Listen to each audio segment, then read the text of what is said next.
Media की भूमिका लोकतंत्र में कितनी महत्वपूर्ण हो सकती है कि उसे हर उस संस्था ने या व्यक्ति ने लोकतंत्र के एक चतुर्थ स्तंभ के रूप में मान्यता दी है।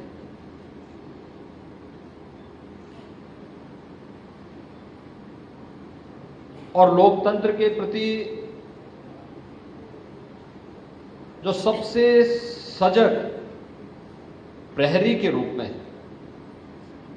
ध्यानाकर्षण का जो सबसे महत्वपूर्ण मुद्दा होता है, जो सभी अन्य तीन स्तंभों को किसी न किसी रूप में झकझोरता है, सही तथ्यों के नजदीक लाने का प्रयास करता है, जन सरोकार से जुड़े हुए मुद्दों जो किन्हीं कारणों से छूट जाते हैं उनसे जोड़ने का एक प्रयास करता है। तो उस महत्वपूर्ण स्तंभ का नाम है मीडिया।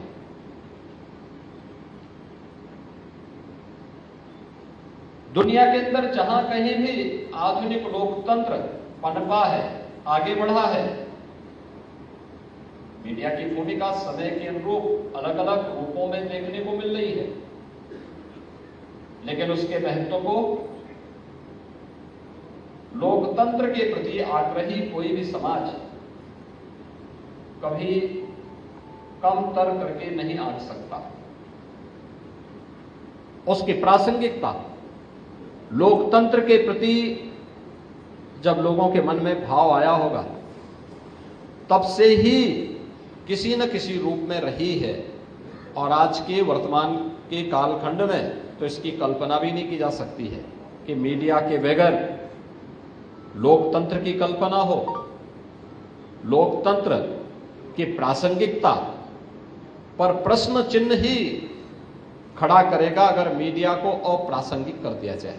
मीडिया के आज अलग अलग रूप देखने को मिल रहे हैं और मुझे लगता है जब भी अवसर मिले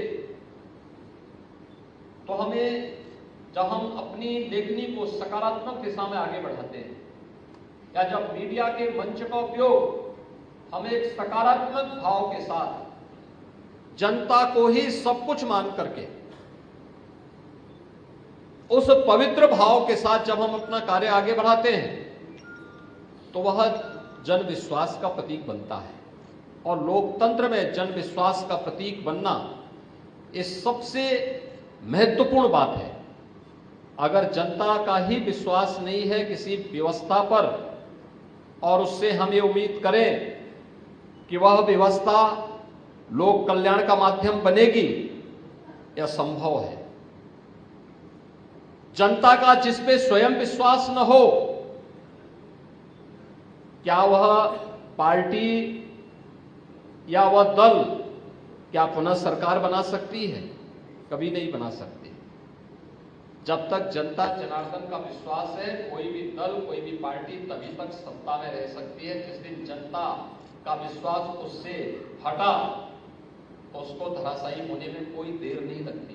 गोरखपुर ये केवल एक महानगर नहीं है। गोरखपुर ये पूर्वी उत्तर प्रदेश का एक केंद्र बिंदु है जो इस पूरे पूर्वी उत्तर प्रदेश के अंदर केवल 25 लाख या 50 लाख लोगों का अपने एक मार्केट के रूप में, एक बाजार के रूप में, एक महानगर के रूप में नहीं, बल्कि यहाँ पे शिक्षा के लिए, स्वास्थ्य के लिए, रोजगार के लिए, व्यापार के लिए और साथ साथ राजनीतिक गतिविधियों को भी प्रभावित करने वाला एक महत्वपूर्ण केंद्र बिंदु गोरखपुर है। और इस महत्वपूर्ण केंद्र बिंदु में प्रेस क्लब में कैसे कार्यकारिणी होनी चाहिए, प्रेस क्लब सामाजिक सरोकारों से उसका क्या संबंध होना चाहिए, इन सभी मुद्दों को गोरखपुर जर्नलिस्ट प्रेस क्लब तय करता है। यहां पे जो कुछ आप करेंगे स्वाभाविक रूप से उसका प्रभाव जनपद पर, अगल बगल के जनपदों पर और अन्य संस्थाओं पर पड़ेगा। इसलिए एक जवाबदेह कार्यकारिणी बने और जवाबदेह कार्यकारिणी जन सरोकारों के साथ जुड़ करके अन्य संस्थाओं को भी उसके साथ जोड़ने के लिए संवेदनशील बना सके, उसके प्रति समर्पित कर सके। इसमें इस नई कार्यकारिणी की भूमिका अत्यंत महत्वपूर्ण और प्रासंगिक होगी। सुशासन के लिए अच्छी कानून व्यवस्था चाहिए, लेकिन उसकी पहली शर्त संवाद है। लोकतंत्र की पहली भाषा, पहली जो शर्त है वो संवाद है। हम जबरन अपनी बात को किसी पे थोप नहीं सकते, लेकिन संवाद से बड़ी समस्या का समाधान कर सकते हैं। और जब भी हम संवाद की भाषा से अपने आप को अलग करते हैं तो वह एक नए संघर्ष को बढ़ावा देती है। उस संघर्ष से बचने की आवश्यकता है और मीडिया उस संवाद की भाषा को अगर प्रभावी ढंग से आगे बढ़ाएगी और फिर उस समय उन बातों को आगे बढ़ाएगी तो बहुत सारे कंफ्यूजन जो होते हैं स्थानीय स्तर पर, रीजनल स्तर पर, नेशनल राष्ट्रीय स्तर पर, अंतर्राष्ट्रीय स्तर पर, इन बहुत सारी समस्याओं का समाधान इस संवाद के माध्यम से किया जा सकता है। और उस संवाद को प्रभावी ढंग से आगे बढ़ाने का जो सबसे सशक्त माध्यम हो सकता है वह मीडिया हो सकती है। आपके पास आवश्यक नहीं कि हम 1 लाख लोगों को इकट्ठा करके अपनी बात सुनाएं। आपके लिए 200 लोग पर्याप्त हैं। 200 लोग सामने बैठेंगे और 200 लोग में से हर व्यक्ति लिखना प्रारंभ कर देगा तो ये मान करके चलिए कि वो 2 करोड़ लोगों तक वो आवाज आपकी वैसे ही पहुंच जा रही। एक झटके में 2 करोड़ लोगों तक आप पहुंचा दे रहे हैं, यानी उसको वहां तक पहुंचने में कोई, और फिर वे 2 करोड़ लोग भी उसको सकारात्मक भाव के साथ आगे बढ़ाएंगे तो उसको 20 करोड़ और 25 करोड़ लोगों तक पहुंचने में कोई देर नहीं लगेगी।